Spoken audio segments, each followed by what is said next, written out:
मैं खालिद अहमद आपके रूबरू फिर से हाजिर हूँ आफ्ताब फिल्म की बज़्म में इंटरव्यू के सिलसिले की दूसरी कड़ी लेकर।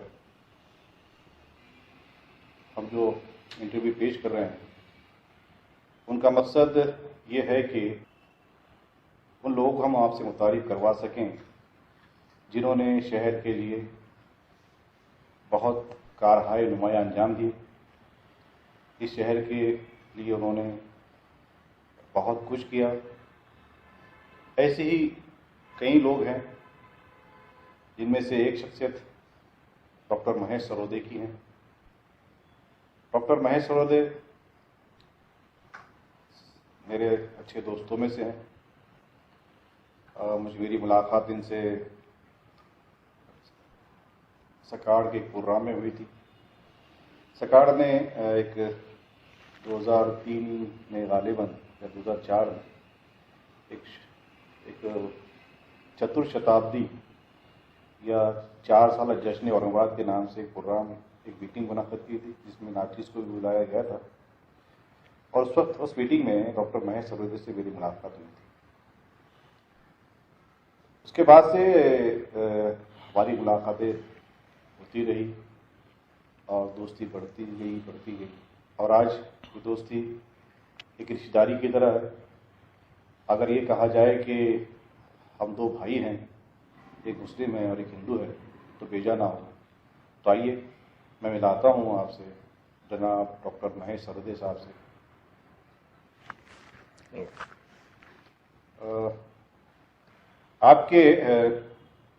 आप तो मेरे ख्याल से गुलबर्गा में पैदा हुए। हाँ, तो बताइए गुलबर्गा के बारे में, कैसे आपने वहाँ, क्या हुआ आपके साथ? मैं पहले तो मेरे अजीज दोस्त और बड़े भाई जिनकी सरपरस्ती मेरे पर हमेशा रही है और एक अटूट रिश्ता और एक अच्छा साथ रहा है, जिसके चलते हम आज कुछ काम कर पाए, तो पहले मैं उनके खिदमत में और आफ्ताब फिल्म के लिए पहले शुक्रगुजार हूँ कि इस नाचीज को उन्होंने मौका दिया रूबरू होने का।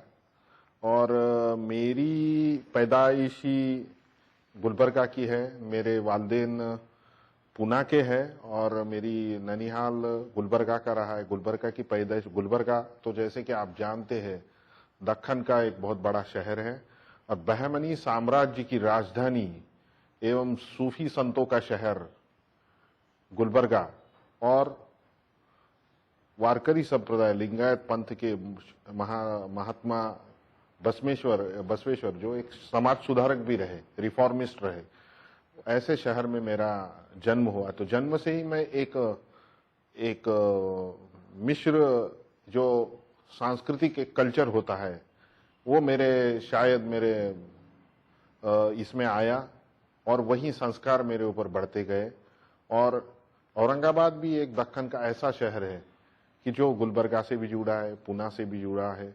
और ये सिलसिला मैं ऐसे मानता हूँ कि यही सिलसिला मुझे औरंगाबाद की चतुशताब्दी या औरंगाबाद की हिस्ट्री की ओर खींचने में, ये पुरानी जो विरासत है, ये पुरानी जो संस्कार है, ये मुझे यहाँ तक ले आए, ऐसे मैं समझता हूँ। और मैं बड़ा गर्व और फख्र महसूस करता हूँ कि गुलबर्गा जैसी बहामनी साम्राज्य की राजधानी और सूफी संतों के शहर में मेरा जन्म हुआ और पूना से मेरे वालिदैन पूना से रहे और ये गुलबर्गा रहा। और मैं औरंगाबाद की सरजमी पे मैं कुछ अपना ये शहर समझ के कुछ काम में आया। मैं कुछ शहर का कुछ हिस्सा बन पाया और कुछ शहर के लिए कुछ करने की कोशिश कर रहा हूँ। ये बड़ी फख्र की और गर्व की बात है मेरे लिए। तो नाज़रीन, देखा आपने कि डॉक्टर महेश सरोदे अच्छी उर्दू भी बोलते हैं और ये काफ़ी दिन तक उर्दू भी सीखते रहे और बीच में कुछ ऐसे हालात पैदा हुए कि उन्होंने उसको छोड़ दिया। अगर और कोशिश करते तो मादरी ज़बान की तरह उर्दू बोल पाते। बहरहाल डॉक्टर साहब, आपका एक ताल्लुक़ पूना से भी है, जहाँ से आपने अपनी उच्च शिक्षण या आला तालीम आपने हासिल की है। तो डेक्कन कॉलेज और उसमें जब रहे आप, तो उस वक्त की कुछ बातें बताएंगे हमारे नाज़रीन? हाँ बिल्कुल, मैं ये बोल सकता हूँ कि मैंने फिर से कहा कि मैं बड़ा गर्व और फख्र महसूस करता हूँ कि पूना से मैं हूँ। पूना एक मराठी संस्कृति का या मराठी इसका एक सांस्कृतिक राजधानी रही है, जैसे लाहौर पंजाब की सांस्कृतिक राजधानी है, वैसे इस तरह की एक महाराष्ट्र की एक सांस्कृतिक राजधानी पूना रही है। लेकिन पूना की एक अलग विचारधारा से हम जुड़े रहे हैं। मैं पूना में हम रहे हैं, वो हमारा खानदानी घर वहां पे है। तो वो पूना में गुरुवार पेट, मिठगंज पेट जिसको बोलते हैं, आजकल उसका नाम हो गया महात्मा फुले पेट हो गया। महात्मा फुले, ये तो आप सब लोग जानते हैं कि बड़े रिफॉर्मिस्ट रहे हैं महात्मा फुले। उनका घर और हमारा खानदानी घर 200 मीटर के करीब में है। तो वो एक विचारधारा, बहुजन समाज के हित की विचारधारा की एक वो बड़ी परंपरा लेके हम आए हैं। और उसी सिलसिले में मैं उच्च शिक्षा के लिए एमए हिस्ट्री करने के बाद में मराठवाड़ा यूनिवर्सिटी में एमए हिस्ट्री करने, डॉक्टर बाबा साहेब अम्बेडकर मराठवाड़ा यूनिवर्सिटी में एमए हिस्ट्री करने के बाद में मैं आर्कियोलॉजी यानी पुरातत्व विज्ञान, जिसे पुरातत्व विज्ञान कहते हैं, उसमें मेरी बहुत रुचि थी। तो हिस्टोरियन तो बहुत रहते हैं, लेकिन मटेरियल साइंस से जो हिस्टोरिकी इतिहास की जो पढ़ाई की जाती है मटेरियल सोर्सेस के जरिए, उसे हम आर्कियोलॉजी कहते हैं। उसकी उच्च शिक्षा ग्रहण करने में पूना के डेक्कन कॉलेज में चले गए। डेक्कन कॉलेज एक पीजीआरआई है, पोस्ट ग्रेजुएट रिसर्च सेंटर, और वो देश का सबसे, कलकत्ता प्रेसिडेंसी के बाद में सबसे पुराना कॉलेज है। 1821 में उसकी स्थापना है। तो ये डेक्कन कॉलेज बोले तो ये आर्कियोलॉजी का एडवांस स्टडी सेंटर है, और इसको वैसे भी पूना को Oxford and Cambridge of east कहा जाता है। और ये पूरे दुनिया में नंबर 2 की आर्कियोलॉजी की पढ़ाई करने वाली, रिसर्च करने वाली संस्था है। और वहां से मैंने पीएचडी पुरातत्व शास्त्र में हासिल की। तो इसका भी मुझे बहुत बड़ा फायदा हुआ। और ये जो तालीम मैंने की है, तो ये मैं तालीम सभी लोगों को देने की कोशिश कर रहा हूँ। और मुझे कहने को खुशी हो जाती है कि मुझे मराठवाड़ा यूनिवर्सिटी में, डॉक्टर बाबा साहेब अम्बेडकर मराठवाड़ा यूनिवर्सिटी में मुझे सीएचबी तासिका तत्व पर मुझे पढ़ाने का 3-4 साल मौका मिला। तो इसमें मैं आर्कियोलॉजी पढ़ा रहा हूँ लोगों को। इसमें heritage management, pre history, proto history, और ऐसे में कई सब्जेक्ट मैं पढ़ा रहा हूँ। और मेरी एक दिली ख्वाहिश है कि औरंगाबाद की हिस्ट्री के ऊपर और एक ना एक तो मैं ऐसा मॉर्टिमर व्हीलर या सर जॉन मार्शल या कोई ऐसे एक अच्छा आर्कियोलॉजिस्ट मैं बनाऊं, अच्छा ट्रेन की जो अपनी औरंगाबाद की जो विरासत है, औरंगाबाद की जो ये है, इसको आगे ले जाए। जी, आपने कहा कि आपने वहाँ से पीएचडी की है। मैं समझता हूँ कि पीएचडी शायद ग्लास पेंटिंग में भी। हाँ, ग्लास पेंटिंग में मेरी पीएचडी हुई, ये बात सही है। ग्लास पेंटिंग ये एक आर्कियोलॉजिकल, मतलब ये मटेरियल सोर्स में आता है। हिस्ट्री की पढ़ाई मैंने जैसे कहा कि 2 तरीके से की जाती है, एक मटेरियल सोर्सेस और एक है लिटरेचर सोर्सेस। तो लिटरेचर सोर्स में जो पढ़ाई करते हैं तो वो तो शायद एमए हिस्ट्री वाले भी लोग कर सकते हैं, ये हिस्ट्री की पढ़ाई करने वाले कर सकते हैं। लेकिन मटेरियल सोर्स की पढ़ाई हिस्ट्री को आगे बढ़ाने के लिए जो की जाती है, उसके लिए कुछ एक ट्रेनिंग की जरूरत होती है, कुछ एक डिसिप्लिन की जरूरत होती है, वो हमें आर्कियोलॉजी में पढ़ाया जाता है। तो ग्लास पेंटिंग जो है मेरा सब्जेक्ट, ये आर्ट हिस्ट्री से रिलेटेड है, ये आर्कियोलॉजी से रिलेटेड है, और ये हिस्ट्री से तो रिलेटेड है ही है। और इसकी पूरी जो जानकारी है, ग्लास पेंटिंग भारत में, भारत की ये थोड़ी सी मॉडर्न हिस्ट्री की एक भाग है ये। तो ग्लास पेंटिंग जो आई है वो इटली से आई है, औरंगाबाद मतलब इंडिया में इटली, अमेरिका और चाइना से आई है। तो 3-4 जगह से ये आई है। तो ये कल्चरल, एक मिक्स कल्चरल का भी एक उदाहरण है। और ये इसके थ्रू मैंने एक थियोरी ऐसे दी है कि जब साम्राज्य बदलता है, सत्ता या हुकूमत बदलती है, तो उसका एक हुकूमत का एक जो इम्प्रेशन होता है, एक बड़ा इन्फ्लुएंस होता है, तो वो एक आर्ट आर्किटेक्चर के जरिए होता है। तो ये मैंने एक नई थियोरी देने का कोशिश की है। तो ग्लास पेंटिंग में ये सब परिवर्तन दिखते हैं। ग्लास पेंटिंग में पहले धार्मिक पेंटिंग थी, मुगल आए और मुगलों ने पहले व्यक्ति चित्रण करना शुरू कर दिया।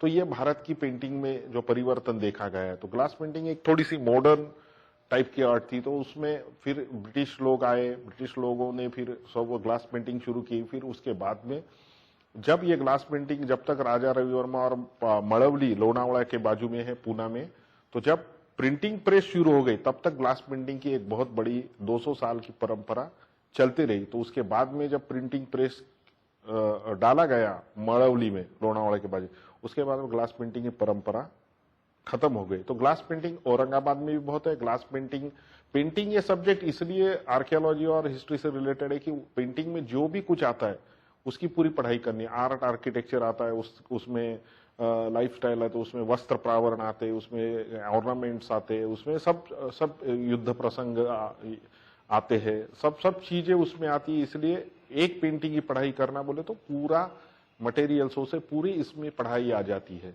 तो ये बड़ा दिखने को ये तो बहुत शानदार दिखता है, लेकिन इसकी पढ़ाई बहुत पेचीदा रही है। डॉक्टर साहब, अभी आपने कहा कि ग्लास पेंटिंग हिंदुस्तान में बहुत जगह है, इटली से आई है, तरक्की करते करते औरंगाबाद पहुंची है। तो औरंगाबाद में कहाँ है ग्लास पेंटिंग? औरंगाबाद में ग्लास पेंटिंग अपने और सोनेरी महल जो राज्य पुरातत्व खाते का जो म्यूजियम है उसमें ग्लास पेंटिंग आपको देखेंगे, उसमें दिखेगी ग्लास, और कई प्राइवेट कलेक्शन में भी है। और ये पुरवार म्यूजियम है, मातोश्री कौशल्याबाई पुरवार म्यूजियम, वहां पे भी कई ग्लास पेंटिंग आप देख पाएंगे। तो ऐसी ग्लास पेंटिंग वहां पे है। लेकिन ये ग्लास पेंटिंग का सब्जेक्ट तो बाजू में रहा। मैं ये सब पढ़ाई करते करते मुझे एक बहुत अच्छी चीज मिल गई कि डेक्कन कॉलेज की जो लाइब्रेरी है वो आर्कियोलॉजी के लिए पूरे वर्ल्ड में या एशिया में नंबर 1 की, 2 सब्जेक्ट के लिए, आर्कियोलॉजी और लिंग्विस्टिक्स, भाषा विज्ञान। तो इसके लिए दुनिया की सबसे बड़ी लाइब्रेरी खाली 2 सब्जेक्ट के लिए, इतनी कलेक्शन शायद कहीं नहीं है। तो ये पढ़ता है, ग्लास पेंटिंग की मैं पढ़ाई कर रहा था, तो उसके ऊपर कुछ पेंटिंग की भी पढ़ाई कर रहा था। तो ये करते करते मुझे एक डेक्कनी पेंटिंग नाम की एक किताब मेरे हाथ में लग गई। मार्क झिब्रोवस्की की वो किताब थी। तो उसमें मलिक अंबर की पेंटिंग मुझे मिली, मलिक अंबर की मिली, उनके बेटे फतेह खान, उनकी मुझे पेंटिंग मिली, और धीरे धीरे मुझे औरंगाबाद की हिस्ट्री मिल गई। और मुझे पहले बार क्लिक हुआ ये रिसर्च करते समय मेरे काम का कि औरंगाबाद को तो 2004 में 400 साल कंप्लीट होने वाले हैं। ग्लास पेंटिंग जैसा आपने कहा कि औरंगाबाद में है, एक जगह और है दौलताबाद के अंदर, जहाँ पर शानोर हमवी की पेंटिंग भी मिलेगी आपको ग्लास में। हाँ, और डॉक्टर सूफी शानोर हमवी साहब और संत मानपुरी प्रसाद, तो देखिए। उसके बाद आपकी तालीम हो गई, आपने PhD कर ली, डॉक्टर बन गए। उसके बाद आपने फिर अखबारात को ज्वाइन किया एज ए सहाफी, एज ए जर्नलिस्ट। हाँ, ये बात तो ये कब हुआ ये सब? जब मैं MA में था तब से मैं पेपर में, अखबार में मैं 12वीं से ही लिखना शुरू कर दिया था। हवा कॉलेज थी या लोकमत टाइम्स में न्यूज जनरेशन बल्कि कॉलम में चलाता था। जब मैं 12वीं में था, 12वीं BA में था तब।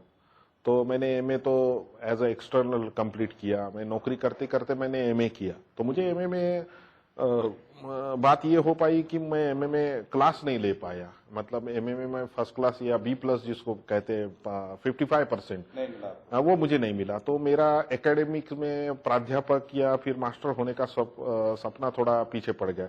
लेकिन इसके बावजूद भी मुझे डेक्कन कॉलेज में एडमिशन PhD को कैसे मिला, तो इसकी एक कहानी ऐसी है कि डेक्कन कॉलेज में परसेंटेज देख के एडमिशन नहीं मिलता था, उसमें एंट्रेंस टेस्ट थी।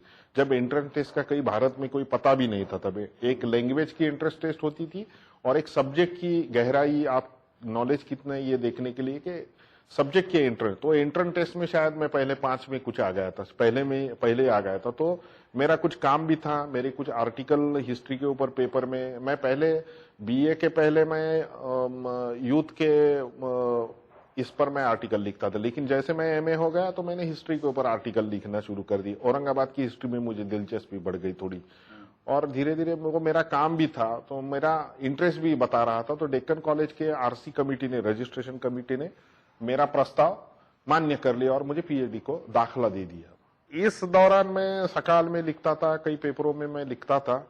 तो इसके दरमियान ऐसा हो गया कि 2 साल के बाद में करना क्या, ये खर्चा पानी कैसा चलाना PhD का। मैं तो घर से कुछ पैसा लेने के पक्ष में नहीं था मैं।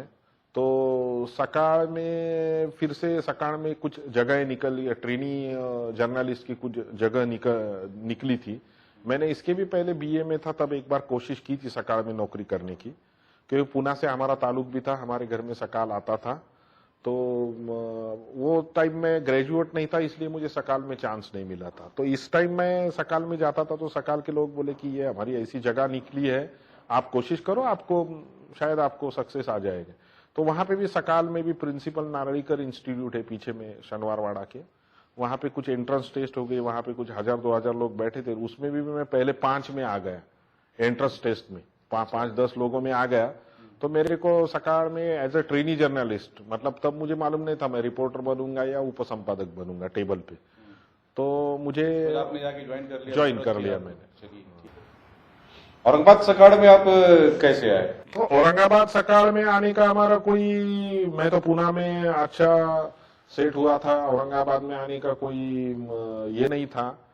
लेकिन मेरे पिताजी पुणे के थे, लेकिन पुणे से वो 1960 में ही औरंगाबाद में आए थे।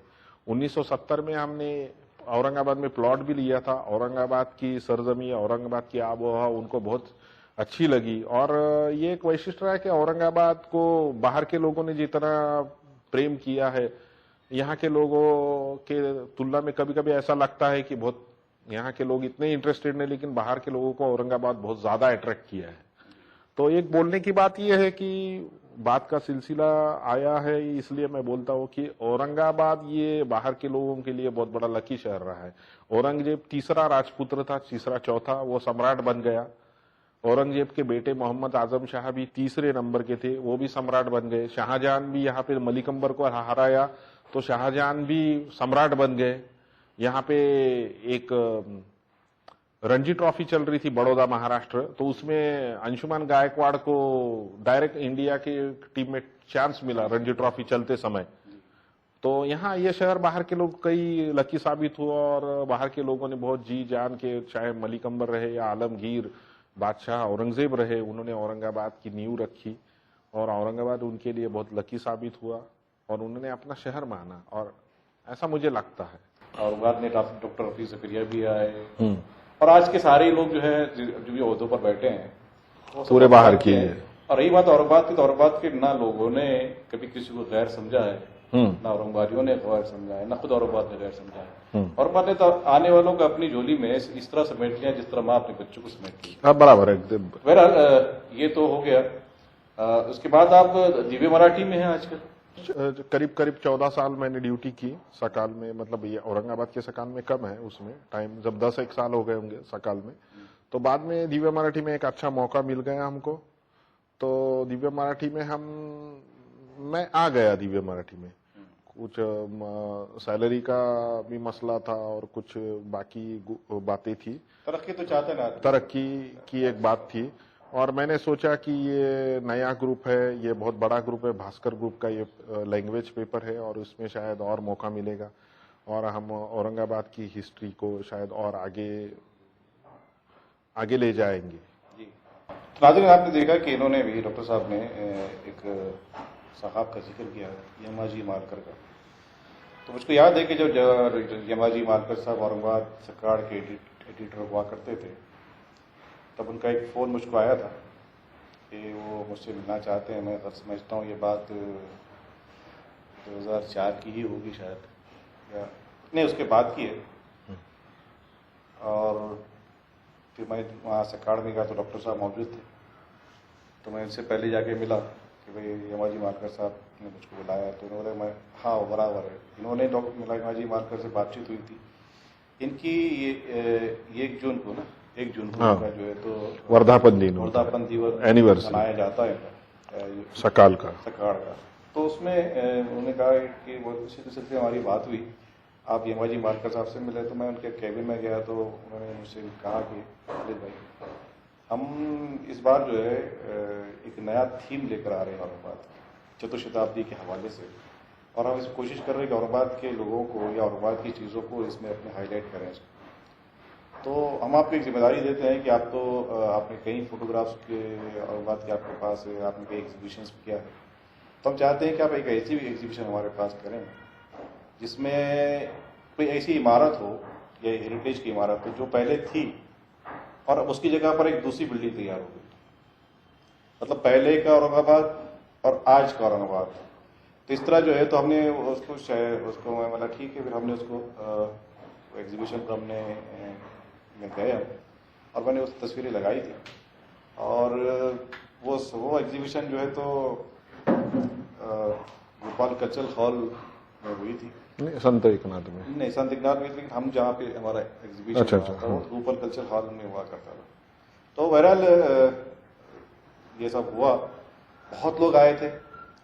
इसके बाद कई लोग आए थे जिसमें कई प्रोफेसर थे, बड़े बड़े ओहदेदार थे, गवर्नमेंट के लोग थे, ऑफिसर्स थे, औरतें थी, बच्चे थे, स्टूडेंट्स थे। ये सारे लोग जो है इसमें शामिल थे। शाम में डॉक्टर साहब आए, कई अखबार के लोग भी आए थे, कई लोगों ने इंटरव्यू भी किए थे मेरे, जिसमें जी के थे, एशियन के मुकेश राजपूत थे, जी के जो फहीम साहब थे, वाक मारे थे, पता नहीं कितने लोग थे। उसके बाद शाम में डॉक्टर साहब आए स्टॉल पर, और सब्जी बच्चा शूट कर रहा है आफ्ताब, वो बहुत छोटा था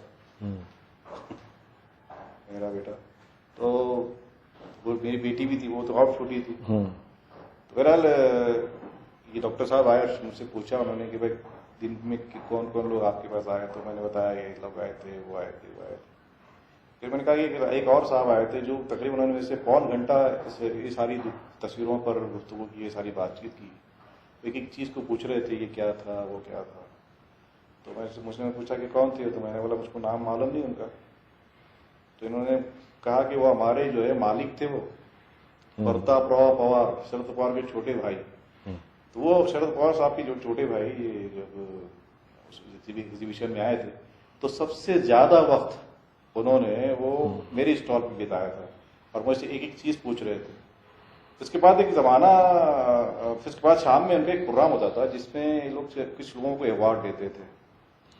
तो उसमें उस साल जो है तो यमाजी मालकर के हाथ से 2 अवार्ड दिए जाने थे। एक जो प्रोफेसर थे, क्या नाम था उनका, दिल खुलास बोल रहा हूँ, प्रोफेसर साहब थे जिनके चीफ गेस्ट थे, उनके हाथ से 2 इनाम दिए जाने थे, और एक जो है तो प्रताप पवार के साहब के हाथों 2 इनाम थे। इस तरह 6 इनाम, 2 लोगों के, 3 लोगों के अवार्ड देने थे।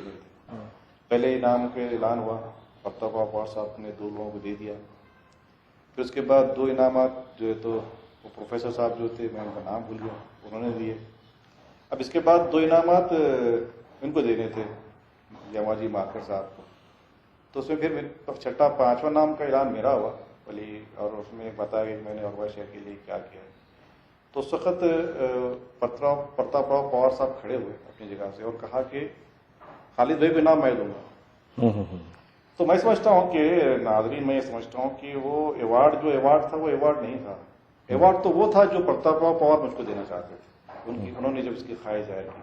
तो बहरहाल ये इसके बाद फिर एक और मौका गुजरा, बहुत जमाना गुजर गया, और फिर एक भी बार फिर जो है तो संत एकनाथ में गालिबन उसका वर्धापन दिवस मना गया था आपका। तो डॉक्टर साहब बोले यार तुम बहुत दिन से नहीं आए, चलो आओ इस बार। तो हम उनके बोलने पर गए। प्रतापराव पवार साहब जो है तो थोड़ा ज़रीफ नज़र आ रहे थे, पहले बहुत अच्छे सेहतमंद थे, थोड़ा कमज़ोर नज़र आ रहे थे, अब चेहरे में झुर्रियाँ भी नजर आई उनकी। तो लोग उनसे लाइन में लगा के मिल रहे थे। हम, मैं और डॉक्टर साहब और सोहेल ज़कीउद्दीन, हम तीनों खड़े थे। उतनी नज़र मुझ पर पड़ी। खैर फिर हम लोग पहुँचे आगे, तो डॉक्टर साहब मेरा तारुफ कराने लगे प्रतापराव पवार साहब से। तो उन्होंने से कहा नहीं खालिद भाई मैं जानता हूँ। तो ये देखिए, किसी फनकार को अगर आप कोई अच्छा काम करें तो दुनिया आपको याद रखती है। शरद पवार के बड़े भाई अगर कई सालों के बाद भी अगर मुझको याद रखें तो ये मेरी खुशनसीबी है। बहरहाल सकाड़ का एक इनका ये सफ़र चलता रहा, और सकाड़ में फिर उन्होंने एक चतुर्शताब्दी यानी कि 4th सेंटेनरी या जश्न 400 साल का एक उन्होंने एक ऐसा प्लान बनाया, और अपने एडिटर यमाजी मालकर को इन्होंने उसके लिए एक तैयार किया। और उस सिलसिले में फिर वो एक मीटिंग बुलाई गई जिसमें मैं भी हाजिर था, डॉक्टर बहुवंशीकर थे, डॉक्टर दुलारी कुरैशी थी, रफत कुरैशी थे, और MTDC के राठौड़ साहब थे, और कई लोग थे। अब उसमें एक कोशिश ये की सरकार ने, और फिर उसके बाद जो है तो एक सिलसिला शुरू हुआ। तो डॉक्टर साहब ये सब तो किया हुआ आपका था, ये सारी तहरीकी आपने शुरू की थी, आप चाहते थे चतुर्शताब्दी हो जाए, आप मलिक अकबर को चाहने वालों में से है और बादशाह को चाहने वालों में से है। तो चतुर्शताब्दी का जहन में आपके ख्याल आया कैसे? मैं जो पीएचडी का रिसर्च कर रहा था तब मुझे मार्क ज़िब्रोस की पेंटिंग मिली थी, डेक्कनी पेंटिंग। अच्छा। तो उसमें मलिक अंबर की तस्वीर थी, उनके बेटे फतेह खान की तस्वीर थी। तो उसमें जिक्र आया कि 1604 में मलिक अंबर ने गुजरात का सूबेदार अब्दुल्ला खान, उसको अभी का जो मराठवाड़ा सांस्कृतिक मंडल का ग्राउंड है, जो भड़कल गेट जहाँ पे बनाया गया है, वो ग्राउंड पे पहले बार गुजरात के एक बड़े सूबेदार को, एक अहमदनगर के निजाम शाही के प्रधानमंत्री या सेनापति मलिक अंबर ने उनको हरा दिया। ऐतिहासिक युद्ध था, इसमें कई टेक्निक यूज की गई। इसमें चर्चा ऐसी भी है कि इसमें रॉकेट का भी इस्तेमाल तब पहले बार हुआ था। तो ये उसको कोई पुष्टि नहीं हुई, लेकिन ये थोड़ा सा गुरिल्ला वॉर टेक्निक या फिर देश प्रेम का एक अनोखा एक मिसाल थी ये युद्ध। और ये मलिक अंबर ने बहुत कम सिपाही सालार के मदद से ये बहुत बड़ा युद्ध मलिक अंबर ने जीता। और उस मलिक अंबर ने ये औरंगाबाद सिटी के लिए ये बहुत बड़ा ऐतिहासिक क्षण था। तो यहाँ पे उन्होंने एक शहर बनाने की ठान ली मलिक अंबर ने, और यहाँ पे उस युद्ध की विजय की स्मृति में एक युद्ध मतलब एक विजय स्मारक बनवाया। वो है आज का भड़कल गेट, बराईकल गेट, बराईकल का वो बाद में भड़कल दरवाजा, उसका अपभ्रंश होते भड़कल दरवाजा बन गया।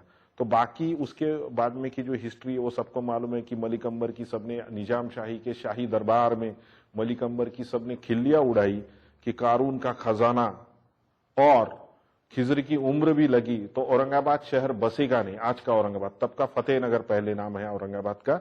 तो ये बंजर जमीन पे औरंगाबाद शहर बसाना ये नामुमकिन है। यहाँ पे कोई 12 महीने बहने वाली नदी नहीं है। 4-8 महीने खाम नदी जो थी वो 4 महीने भी नहीं बहती थी, और पूरा सूखा ग्रस्त ये इलाका था।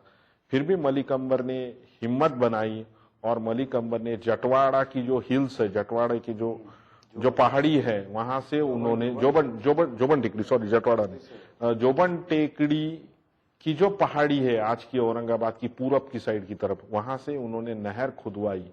पहाड़ियों में का जो पानी है वो पानी चैनल, अंडरग्राउंड चैनल से ग्रेविटी फोर्स का इस्तेमाल करते हुए औरंगाबाद शहर में लाई और औरंगाबाद शहर तामीर किया, औरंगाबाद शहर बसाया। और पहले नौखंडा पैलेस जो है, तो वो नौखंडा पैलेस में पहले निजाम शाही राजवाड़े, निजाम शाही पैलेसेस पहले बनाए गए। फिर बाद में धीरे धीरे बाकी सब आबादी बसती गई। मलिक अंबर ने जामा मस्जिद की शुरुआत के छोटे हिस्से मलिक अंबर ने बनाई। उसके बाद में टाउन हॉल जो है, ये औरंगाबाद की पहली धर्म सभा थी या नगर पालिका थी औरंगाबाद की, उसे बनाया अष्टकोनी, वो उसका ऑक्टागोनल जो ये जो है टाउन हॉल, तो टाउन हॉल की एक आर्किटेक्चर जो है वो एक मिसाल तारीफ आर्किटेक्चर है। ऐसे भी कहा जाता है कि फराहबाग पैलेस जो है अहमदनगर का, फराहबाग पैलेस, तो उसकी धरती पर उसकी थोड़ी सी प्लानिंग लेके टाउन हॉल को बनाया गया। लेकिन इसमें ऐसे भी कहा जाता है कि ताजमहल की जो ओरिजिनल डिजाइन है वो टाउन हॉल से ली गई। ऐसी भी एक architecture view point of view से चर्चा होती है। तो औरंगाबाद शहर को मलिक अंबर ने तामीर किया और इसी मौके को हम सेलिब्रेट करना चाहते थे। और मुझे जो रेफरेंसेस मिले थे उसके हिसाब से 2004 में औरंगाबाद को 400 साला पूरे उसके तामीर होने के 400 साला जश्न होना जरूरी था, उसका वो मौका था। और इस मौके का फायदा उठा के हम औरंगाबाद की डेवलपमेंट को लेकर ये मौके को सेलिब्रेट करना चाहते। तो इसी में औरंगाबाद की हिस्टोरिक जो आइडेंटिटी है उसको हम फिर से कायम करना चाहते थे। और इसी सिलसिले में मुझे बड़े भाई की तरह खालिद अहमद भाई साहब ने बड़ा साथ दिया। उनके एक दोस्त है नायाब अंसारी, हिंदुस्तान टाइम्स के संपादक, उन्होंने हमको बहुत सपोर्ट किया और ये सिलसिला आगे बढ़ते गया। और ये हम इसलिए चतुशताब्दी ये मनाना चाहते थे कि इसमें शहर की 400 साला जश्न, 400 साल 400 करोड़ रुपए औरंगाबाद की डेवलपमेंट को दे दिए जाए, ये हमारी मेन डिमांड थी। और हमको इस कड़ी में औरंगाबाद के इतिहास प्रेमी और इस मौके को समझने वाले तत्कालीन विभागीय आयुक्त कृष्णा भोगे साहब, उन्होंने हमको बहुत बड़ी मतलब बहुत हमको सपोर्ट किया और उन्होंने गवर्नमेंट को 2 प्रस्ताव भी भेजे कि औरंगाबाद की 400 साला जश्न बनाना चाहिए और इसमें जो भी कुछ वाद है छोटे मोटे वो सब छोड़ के ये इस मौके का फायदा उठा के औरंगाबाद की डेवलपमेंट को एक फंड हासिल किया जाए और ये चतुशताब्दी मनानी जानी चाहिए। तो इस सिलसिले में हम एक बहुत प्रामाणिक तौर पर काम कर रहे थे, लेकिन कुछ बातें ऐसी हुई कि सभी बातों का जिक्र नहीं किया जा सकता। कुछ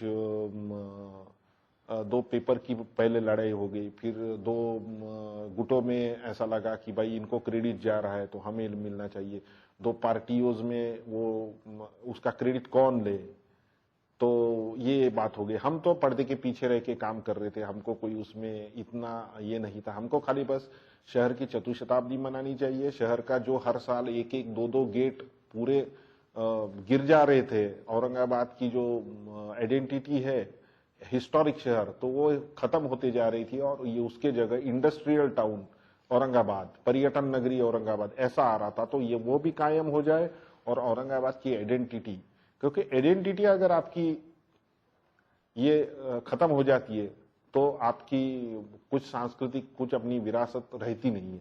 तो इसलिए हम चाहते थे कि हमारी ये कोशिशों में औरंगाबाद की चतुशताब्दी तो प्राइवेट तौर पर बहुत अच्छी तरह से सेलिब्रेट हुई, लेकिन इसका फायदा ये हुआ कि टाउन हॉल की मरम्मत हो गई, कई गेट बच गए।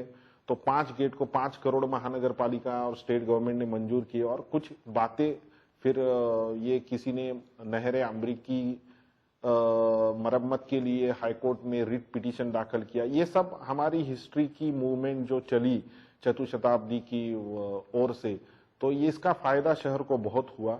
लेकिन ये मूवमेंट जितनी आगे जानी चाहिए थी और बहुत बड़े तौर पर ये होना चाहिए था, वो नहीं हो पाया। तो ये एक बात रही। नाज़रीन, डॉक्टर साहब जिक्र कर रहे थे कि कई लोगों ने सपोर्ट किया है और कई लोगों ने इसमें खिलाफ भी गए हैं। तो जिस दिन इनकी मीटिंग थी उसी दिन जो है तो एक अखबार में लोकमत एक खबर छापी थी कि चतुर्शताब्दी के जो जश्न मनाए जो जानाने की जो कोशिशें की जा रही है वो उसके खिलाफ उन्हें एक न्यूज़ लगाई। तो मैं जब इस मीटिंग में पहुंचा था तो मैंने जहाँ औरंगाबाद के 1604 में आबाद होने के 4 सबूत लेकर गए थे मेरी किताब, अलग अलग तारीखी किताबों से। वही मैंने ससो खंडालकर की एक जो न्यूज़ थी जो लोकमत ने छापी थी ससो खंडालकर साहब के हवाले से, तो उसकी कटिंग भी लेकर गई थी जिसमें उन्होंने कहा था कि औरंगाबाद को 400 साल होने आए हैं और इसका जश्न मनाना चाहिए। जब सरकार ने ये इनिशिएटिव लिया है या सरकार ने इसकी कोशिश की है चतुशताब्दी की, और सिर्फ सरकार के 2 अखबारों की जंग की वजह से कि वो अखबार लिख रहा है तो उन्होंने उस जो है चतुशताब्दी के जश्न को ट्रबुताज किया। और यहाँ तक नहीं किया बल्कि दर्डा साहब ने तो असेंबली के अंदर भी काफ़ी उन्होंने उसकी मुखालफत की। जब फौजिया मैडम ने नागपुर सेशन में खड़े होकर औरंगाबाद की चतुशताब्दी का जिक्र किया और उन्होंने खुद अपना प्रपोजल पेश किया और बड़ी उन्होंने उसकी वकालत की, तब दर्डा साहब ने कहा था कि भाई आपका कंस्टिट्यूंसी नहीं है, आप क्यों बोलते हैं। तो फौजिया मैडम ने कहा था कि आप मेरी कंस्टिट्यूंसी नहीं है लेकिन मैं बेटी हूँ शहर की, वो मेरा शहर है। तो बहरहाल ये सब जंगें होती रही। और इस दौर जब हमने देखा कि हुकूमत जो है तो एक तरफ नांदेड़ को 700 साल होने के लिए 700 करोड़ दे रही है, 300 नहीं 700 गुरुता गद्दी में, हाँ 700 करोड़ रुपए उनको दे चुके हैं। मुझको अच्छी तरह याद है कि जब मैं डॉक्टर गफ्फार खादरी पर एक फिल्म बना रहा था, मैं नांदेड़ भी गया था, तो मैंने शूटिंग के दौरान देखा था कि पूरे रास्ते खुदे पड़े थे। तो मैंने उनके डॉक्टर साहब के भाई है जब्बार खादरी साहब, उनसे पूछा था, वो भी इंजीनियर है किसी कॉरमाई पर नांदेड़ में। मैंने पूछा कि तुमने पूरा शहर क्यों खुद के डाल दिया। उन्होंने कहा था खाली भाई हमारे पास इतना फंड है कि हम और सोचे कि हम और क्या खोदना चाहिए हमको, हमारे पास इतना फंड है, इतना हमारे पास है। अगर मान लीजिए अगर हमको 400 करोड़ मिल जाते तो आप सोच हमारे हेरिटेज का क्या हाल होता, हमारे शहर के रास्ते कितने अच्छे होते, हमारा शहर कहाँ चला जाता। लेकिन ये चंद लोगों की बदमाशी, चंद लोगों की गंदी जहानत और चंद लोगों की जो है अपने क्रेडिट लेने की होड़ ने इस जश्न को तबाह ताराज किया। तब हमने जिस तरह इन्होंने जिक्र किया कि नायब अंसारी, और मैंने मिलकर फिर हमने अपने तौर पर साल भर चतुर्शताब्दी की या जश्न 400 साल की हमने एक्टिविटी जारी रखी और स्कूलों में हमने कई कंपटीशन कराए, कई प्रोग्राम्स हुए और लेक्चर सीरीज, कितने लेक्चर सीरीज हुए, कितने रंगोली के प्रोग्राम और दुनिया हमने साल भर जो है ये एक्टिविटीज से जिंदा रखी। उसमें नायब अंसारी का बहुत बड़ा हाथ रहा, उनके अखबार का बहुत बड़ा रोल रहा और इख्तिताम उसका जो हुआ था वो तापड़ी एक संत एकनाथ रंग मंदिर में हमने किया था, जब खुशबू खानम जो इंटरनेशनल लेवल पर मशहूर है उनको हमने बुलाया था और उन्होंने और उस वक्त हमको डॉक्टर अब्दुल अजीज साहब जो वक्फ बोर्ड के चेयरमैन थे उनका भी हमको साथ रहा और वो एम ए अजीज साहब और उनका वो इख्तिताम हुआ था। तो मेरा चतुर्शताब्दी की जो है ये कहा जा सकता है कि 1604 में ये शहर बसना शुरू हुआ था और 1610 में ये शहर आबाद हो गया था। तो तब लोगों ने ये भी कहा था कि शहर को 400 साल नहीं हुए, वो शहर को बहुत पुराने ज़्यादा साल हो गए हैं। तो नाज़रीन मैं आपको बता दूं कि तारीख में ऐसा कोई जिक्र नहीं मिलता कि शहर इससे पहले आबाद था। आप जितनी भी तारीख उठाएंगे तो दौलताबाद का जिक्र मिलता है, पटन का जिक्र मिलता है, भीड़ का जिक्र मिलता है, जालना का जिक्र मिलता है, भोगवर्धन का जिक्र मिलता है। ये हजारों साल सैकड़ों साल पुराने इनके शहर है। औरंगाबाद का नहीं मिलता क्योंकि औरंगाबाद जो है तो अभी हाल का शहर है, इसको 1604 में आबाद हुआ था, जहां पर एक छोटा कस्बा खड़की था, एक छोटा सा कस्बा, या फिर बहुत हो गया तो मुगल मोहम्मद तुगलक की बनाई हुई सराय जौना खान थी जो आज जूना बाजार के नाम से मशहूर है। इसके अलावा औरंगाबाद में ऐसा कोई था नहीं। बहरहाल उसके बाद कुछ लोगों ने फिर इसको इस तरह से कहा कि ये नहीं चतुर्शताब्दी जो है तो वो तो कोई जिक्र नहीं है, शहर बहुत पुराना है। लेकिन कहीं कोई तारीख ने यहाँ पर कोई शहर होने का सुपुर्द नहीं दिया, बल्कि एक साहब ने तो मुझसे ये भी कहा था कि आप जो है तो चतुर्शताब्दी औरंगाबाद में मना रहे पुराना शहर है, क्यों है, क्यों यहाँ पे औरंगाबाद केव्स है। तो मैंने कहा कि औरंगाबाद केव्स तो बहुत छोटे हैं, एलोरा तो उससे बड़े हैं, 36 केव्स है वहां पर। तो आप जो है तो वहां पे फिर औरंगाबाद से कोई बहुत बड़ा लंदन जैसा शहर होना चाहिए था, उससे ज्यादा बड़ा तो फिर अजंता है, अजंता में उससे बड़ा भी कोई शिकागो जैसा कोई शहर होना चाहिए था। बहरहाल ये सब ऐसे दिए गए थे जिसको बहरहाल वो चतुर्शताब्दी नहीं मनाई जा सकी। लेकिन गवर्नमेंट को हम फिर भी कहेंगे कि गवर्नमेंट इसको मनाए और हमको उस बहाने से हमारे शहर को फंड मिलेगा जो हमारे विकास में काम आएगा। तो बहरहाल डॉक्टर साहब एक बात और बताएं कि अब जैसा कि एक बहाना ये बनाया गया कि शहर एक बहुत पुराना है, इसमें राज तड़ा का जिक्र किया गया था। तो बहुत से लोग ये भी कहते हैं कि औरंगजेब ने जब यहाँ पे किला बनाया अपना किले रख, तो नदी नाले के वो अपने तालाब के किनारे बनाया जो बहुत बड़ा तालाब था राज तड़ा, और फिर उसके बाद ये हुआ कि वो तालाब की पानी की वजह से दीवारें में कल पानी उतरने लगा, गीलेपन, तो उससे क्या हुआ तो उसने जो है भर दिया, बंद कर दिया तालाब। आप उसको बताइए कि क्या हम किसी तालाब को बंद कर सकते हैं? एक बात। दूसरी बात थी कि दुनिया में ऐसा कौन सा बेवकूफ आदमी होगा जो तालाब के दहाने पर अपना घर बनाएगा। सीतो माधु पगड़ी की किताब मुगल दरबारशाह बातमी पत्र में जो 3 वॉल्यूम में उसमें जिक्र मिलता है कि दारोगाबाद मोहर्रम खान ने बादशाह औरंगजेब को इतला दी कि दिल्ली दरवाजे के पास जो तालाब का हुक्म हुआ था वो तालाब मुकम्मल हो गया है, और उससे जो मिट्टी निकाली गई थी उस सामने दिल्ली दरवाजे के पास डाली गई है, और वो मिट्टी बहुत जरखेज है। बादशाह अगर हुक्म दें तो यहाँ एक अच्छा बाग बनाया जा सकता है। मुगल बादशाह तो बागों के दुश्मन बहुत ज्यादा शौकीन थे, बहुत उनके बिना बागों के बिना पानी के जी नहीं सकते थे। फौरी इसकी इजाजत मिल गई और चुनाचे उस वक्त एक बाग बना जो मोहम्मदी बाग के नाम से मशहूर हुआ, जो किले का पाई बाग भी रहा, और आज हम उसको बाग को हिमायत बाग के नाम से जानते हैं। और मान लीजिए कि अगर वो बहुत बड़ा तालाब था भी, तो इतना बड़ा तालाब होने के बाद रोड के अब जो जहां से रोड गुजर रहा है दिल्ली दरवाजे का रोड है, तो उतने ही रोड को छोड़कर फिर एक और तालाब बनाने की औरंगजेब को जरूरत ही क्यों पेश आई, जो आज सलीम अली सरोवर के नाम से जो जाना जाता है। अब डॉक्टर साहब ये बताएं कि बहुत से लोग हैं जो अपने इंटरव्यूज के जरिए, अपने लेख के जरिए, अपनी रिसर्च के जरिए ये साबित करना चाहते हैं कि ये शहर जो है 400 साल पुराना नहीं है बल्कि बहुत पुराना है। अगर उनका अगर ये व्यू है या उनके अगर ये नजरिया है तो आपका 400 साल नजरिया तो उसका तो हवा बच जाती है उसको। नहीं, इसकी मैं थोड़ी तफसीलात में जाना चाहूंगा, थोड़ी डिटेल में जाना चाहूंगी। ये शहर 400 साल के पहले नहीं था।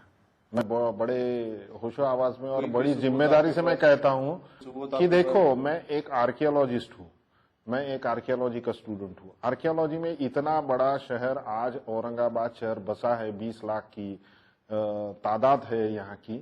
तो अगर इसमें कम से कम मुझे लगता है महानगर पालिका की अगर हवाला दे तो 2-3 लाख प्रॉपर्टीज है यहाँ पे। तो ये प्रॉपर्टी की खुदवाई पहिए जब बने गए, तो अगर औरंगाबाद पूरा ना होता, अगर औरंगाबाद पटन और ये भोकरदन ये सातवाहन कालीन ये अगर शहर होता तो यहाँ पे कुछ ना कुछ मिल ही जाता। लेकिन औरंगाबाद शहर इसलिए नहीं था, उसके बहुत सारे कारण हैं। तो इसका सबसे बड़ा भौगोलिक कारण है यहाँ का हवामान। यहाँ का हवामान मतलब ये मैंने पहले भी कहा चुका है, ये सूखाग्रस्त इलाका था। यहाँ पे 12 महीने बहने वाली नदी नहीं थी, पानी के पर्याप्त कुछ व्यवस्थाएं नहीं थी, इसलिए ये शहर बस नहीं पाया। इसको बसाने की हिम्मत खाली मलिक अंबर में थी और मलिक अंबर ने वो करके दिखाया। और मलिक अंबर ये एक ऐसा था कि ये खाली योद्धा नहीं था लड़ने वाला, ये खाली सेनापति नहीं था, तो ये एक बहुत बड़ा आर्किटेक्चर था ये। और ये साधा आर्किटेक्चर नहीं था, ये शहरों बसाने वाला आर्किटेक्चर था। और ये डिकेड मतलब एक हजारों साल में एक ऐसा आदमी होता है, ऐसे टाइप का ये आदमी थे मलिक अंबर। तो मलिक अंबर ने ये शहर बड़ी जानबूझ के ये और बहुत प्लानिंग के साथ और बहुत विचार के साथ ये शहर बसाया।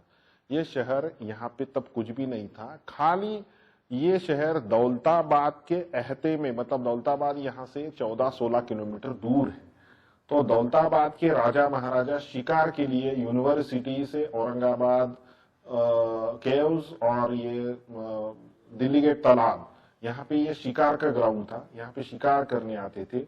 और ये नेशनल हाईवे का कोएलिशन पॉइंट था। आज भी बाबा पेट्रोल पंप के चौक में 3-4 जगह के रास्ते आते हैं। एक जालना से आता है पुराना, एक भोगरदन से आता है दिल्ली सिल्लोड सेलवड़, ये भी सातवाहनकालीन शहर है। सिल्लोड, सेलवड़, नेलवड़, निल्लोड, खुल्लोड, ये सब सातवाहनकालीन शहर, नेल्लोड, खुल्लोड। तो ये जो है भोकरदन, इधर से पैठन, प्रतिष्ठान, ये सातवाहनकालीन शहर, इधर से जालना, कंधार, ये भी राष्ट्रकूटकालीन का सातवाहनकालीन शहर। तो इसका ये कोएलिशन पॉइंट था।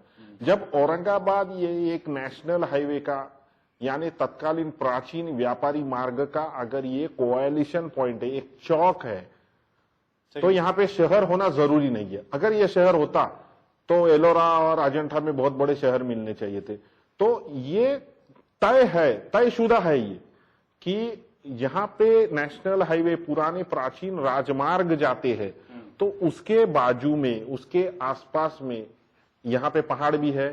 तो यहाँ पे लेनी मतलब वो केव्स जो औरंगाबाद केव्स खुदवाना, ये एक बहुत पुण्य कर्म समझा जाता था बौद्ध धर्म में। तो यहाँ पे लेनी बनाई गई जो बौद्ध भिक्षु के लिए आसरा था, वर्षावास वो करते थे। बारिश के दिन में बहुत ज्यादा बारिश होती थी, तो उनको मुकाम के लिए वो एक चाहिए था, इसलिए वो वहां पे था। तो यहाँ पे शहर नहीं था। खड़की, ये कस्बे खड़की का जिक्र जो मलिक अंबर के इसमें आता है, ये भी कस्बा था या नहीं, इसके ऊपर बहुत सारे सवाल है। क्योंकि अगर ये कस्बा था तो इसकी कहीं ना कहीं तो सातवाहनकालीन या कौन से भी टाइम, राष्ट्रकूट टाइम में अगर ये शहर होता तो उसके कुछ ना कुछ उसके पुरावे, उसके कुछ ना कुछ मंदिर के, कुछ किसके कुछ मिलना चाहिए थे। लोग खड़केश्वर बोलते हैं। खड़केश्वर मंदिर जो है खड़की, ये एक्चुअली देखा जाए तो ये खड़की था। ये खड़की एक साइट है जियोलॉजिकल पर्सपेक्टिव से अगर देखा जाए तो। खड़की बोले तो जहाँ पे खड़की औरंगाबाद में डाइक से, डाइक बोले तो ये जियो आर्कियोलॉजी में या जियोलॉजी में ये डाइक से एक संकल्पना होती है, जहां से जमीन से पत्थर ऊपर आते हैं। जैसे कोंकण में सड़की होती है, तो कोंकण एरिया में, कोंकण रीजन में, तो वैसे औरंगाबाद में वो खड़की सड़की।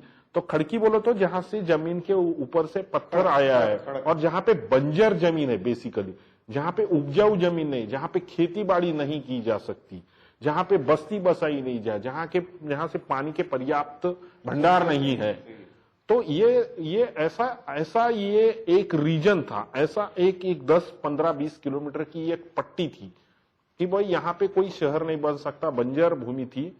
तो इसलिए इसको खड़की ये एक साइट का नाम है। और ये रही आपने जो जिक्र किया कि राज तड़ाक की, राज तड़ाक ये भारतीय संस्कृति कोश जो है, भारतीय सांस्कृतिक कोश मराठी विश्व कोश में अगर राज तड़ाक नाम से आप खोजेंगे अल्फाबेटिकली, तो आपको राज तड़ाक का जिक्र, पान नंबर तो मुझे पेज नंबर तो याद नहीं है एग्जैक्टली, लेकिन आपको मिल जाएगा, कोई भी अगर ढूंढेंगे तो मिल जाएंगे। राज तड़ाक ये एक साइट है, ये भी है, ये शहर का नाम नहीं है। राज तड़ाक की नर्तकी औरंगाबाद के उसमें खुदवाई गई है, उसकी शिल्प, ऐसा कुछ भी नहीं है। तो राज तड़ाक बोलते, राज बोले तो बड़ा, राजा जैसा, और तड़ाक बोले तो तालाब, राज तड़ाक बोले तो बड़ा तालाब। तो राज तड़ाक ये तो कल्चर था, त्रिलिंग संस्कृति बोलते हैं उसको। आंध्र प्रदेश में जब आप तिरुपति बालाजी जाते हैं रेलवे से, शायद आपको बहुत कई वैसे साइट दिखते हैं। तो राज तड़ाक बोले तो तालाब में नहाना, और बाजू में एक शिव मंदिर हुआ करता था, तो उसमें नहा के पूजा पाठ करते थे। उसको त्रिलिंग संस्कृति, वो आंध्र प्रदेश में बहुत है। और लोग ऐसे कहते कि सातवाहन आंध्र प्रदेश से थे। तो ये राज तड़ाक की छोटी सी एक कल्चर थी।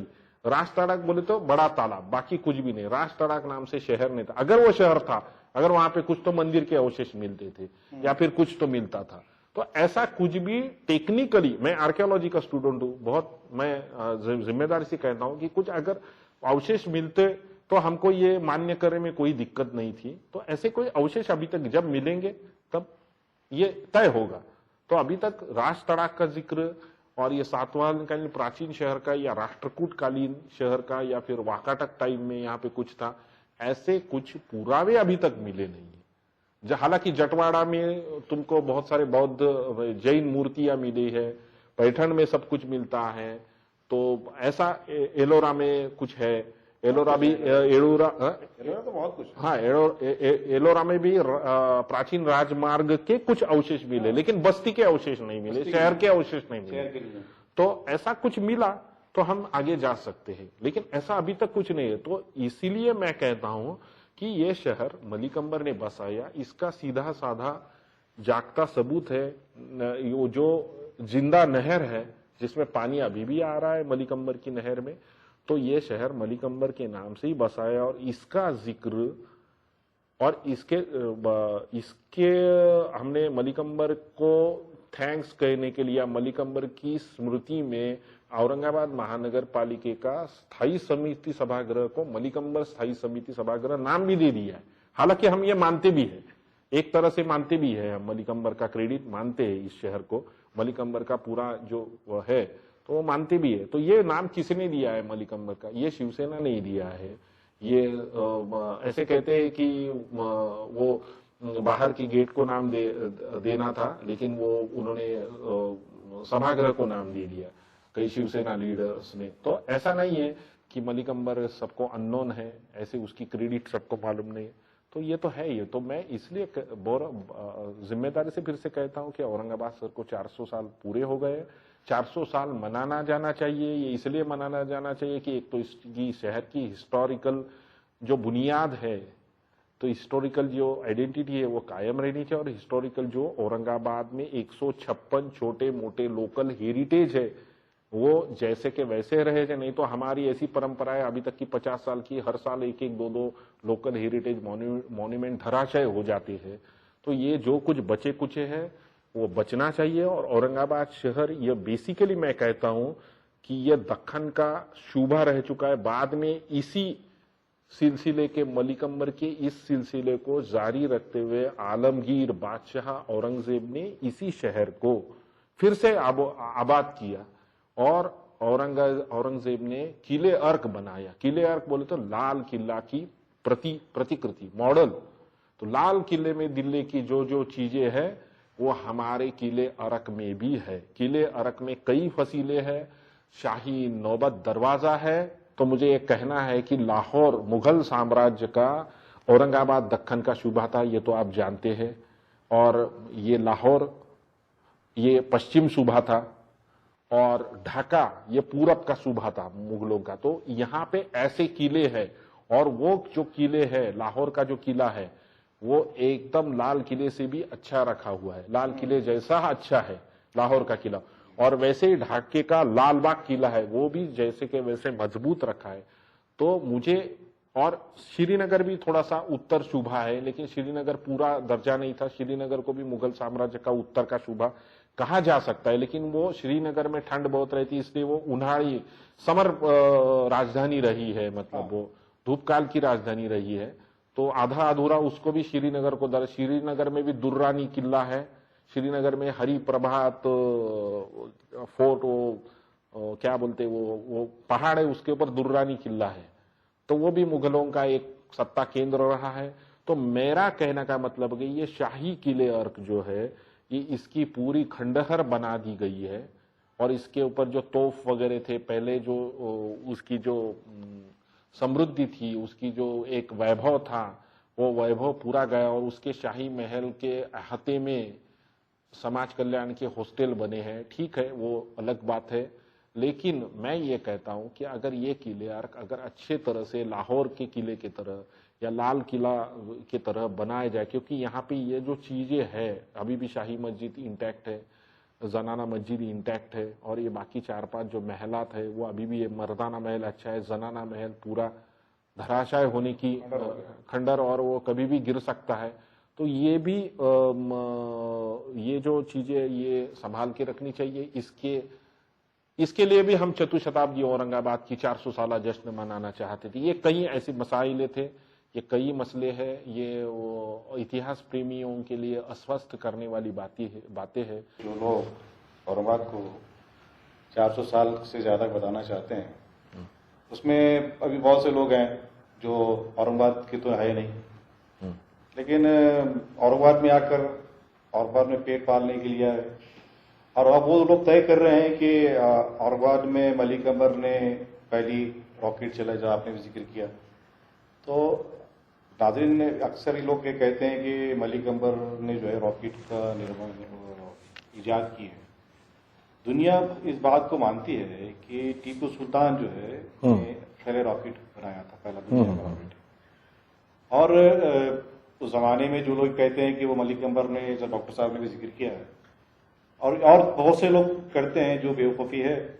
असल में उनको ये समझना चाहिए कि अगर वो तारीख को पढ़ेंगे तो तारीख में मुगलों की जो फौजें हैं, खुसूसन मुगलों की, तो उसमें आतिशी गोलों का बड़ा जिक्र है कि आतिशी गोले फेंके गए। तो जिस तरह के तोप से जो है, तो आतिश के गोल, मतलब आतिश फेंकी जाती थी।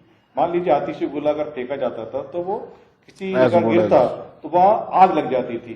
तो वो तो मुगलों जब बाबर ने जब आया थे, बाबर तभी ये सब, तभी उन्होंने इसका तजुर्बा किया था।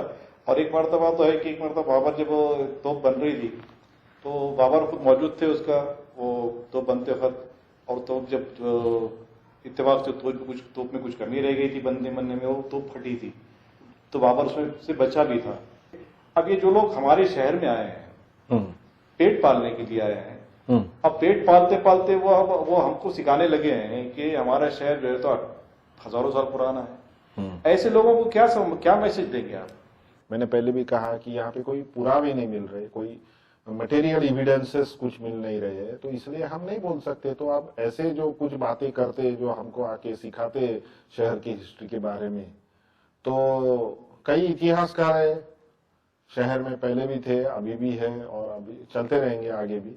लेकिन इन्होंने जो भी कुछ बात इतिहास और आर्कियोलॉजी के स्टूडेंट का पहला प्राध्यापक या कोई किसी का पहला ये है कि उन्होंने विदाउट एविडेंसेस बातें नहीं करनी चाहिए। मेरे को बहुत अच्छा लगता है कि खालिद भाई साहब से मेरी पहली जो मुलाकात हो गई, तब वह जो पहले मीटिंग को सकाल के चतुशताब्दी जश्न की जो पहली मीटिंग हमने की थी सकाल में, तो उसको खालिद भाई आए तो खाली हाथ नहीं आए थे खालिद भाई, तो वो 6 एविडेंसेस लाए थे।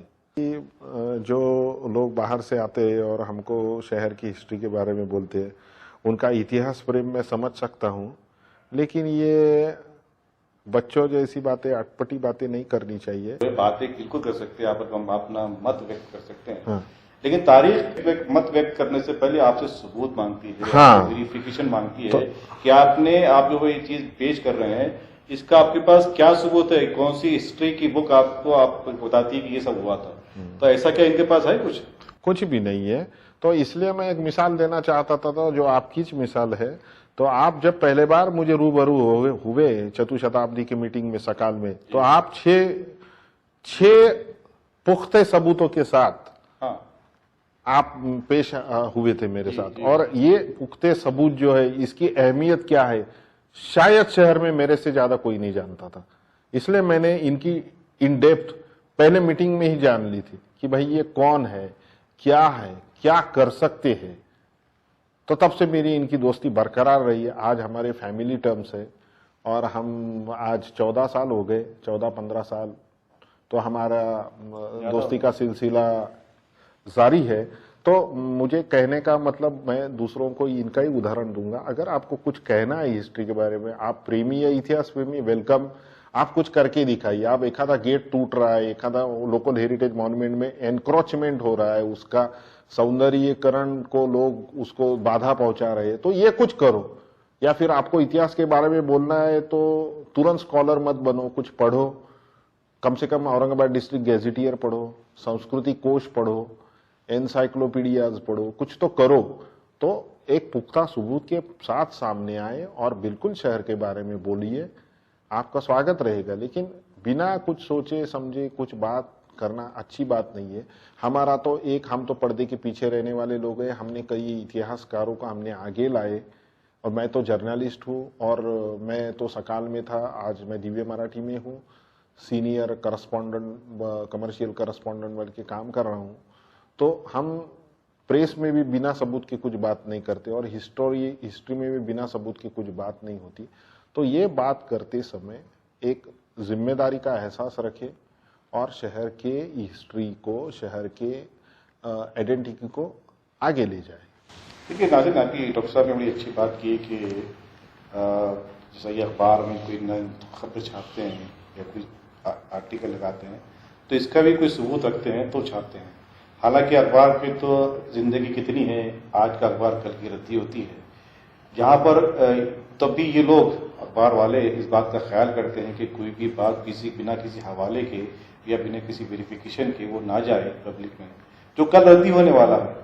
तो वो लोग इस बात का इतना ख्याल रखते हैं। और हमारे पास के सो कॉल्ड मौरखीन या सो कॉल्ड हिस्टोरियन बनने की जो कोशिश कर रहे हैं जो लोग, वो तो बिना सबूत के और बिना कुछ किताबें पढ़े के, बिना किसी मुताले के वो उठा के अपनी जबान को तारा को लगा देते हैं और सोचते भी नहीं है, अकल भी उनको नहीं है कि जिस राज तड़ाक का वो जिक्र करते हैं कि अगर राज तड़ाक अगर होता था तो खिलेरा उसके दहाने पर औरंगजेब कैसे बनाता। औरंगजेब तो वो आदमी है जिसके बारे में जदुनाथ सरकार कहता है कि दुनिया की सबसे बड़ी सल्तनत का मालिक था वो सबसे होशियार और सबसे पढ़ा लिखा, सबसे काबिल आदमी था वो। और वो क्या कितनी बेवकूफी करेगा। और उसके बाद ये हैरतअंगेज बात ये कि वो एक तालाब, इतना बड़ा तालाब या तालाब कला या राज चढ़ाक होने के बावजूद भी वो एक बेवकूफी करेगा, एक छोटा तालाब बनाएगा जिसको सलीम अली सरोवर के नाम से आज भी हम जानते हैं। क्या अब भी मैं समझता हूं इसके बावजूद भी अगर उन सारे मौरखीन को या सारे जो लोग हिस्ट्री का दावा करते हैं उन सबको हमारा चैलेंज है कि आप लाए कोई जो है आपके पास कोई सबूत हो तो मैं आपसे आप मेरे पास लाकर आए, मैं आपको अपनी पब्लिक सामने रूबरू करूंगा।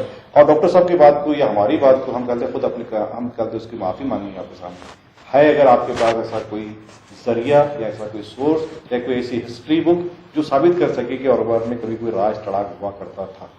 बहरहाल फालतू फालतू जो है कुछ नक्शों की बुनियाद पर या कुछ बातों के बुनियाद पर कुछ हम नहीं कह सकते, कोई पुख्ता सबूत चाहिए। हमको ही इस शहर को आगे बढ़ाना है। ये हिस्टोरिक, ये जो बड़ी विरासत हमको जो मिली है, इस इतिहास को नकारना, हिस्ट्री को नकारना बोले तो अपने पूर्वजों को, अपने दादा परदादा को नकारने जैसा ही है। तो इसलिए किले अर्क बचाओ, दरवाजे बचाओ, पैलेसेस बचाओ, और जो कुछ आगे होने वाला ये काम करो।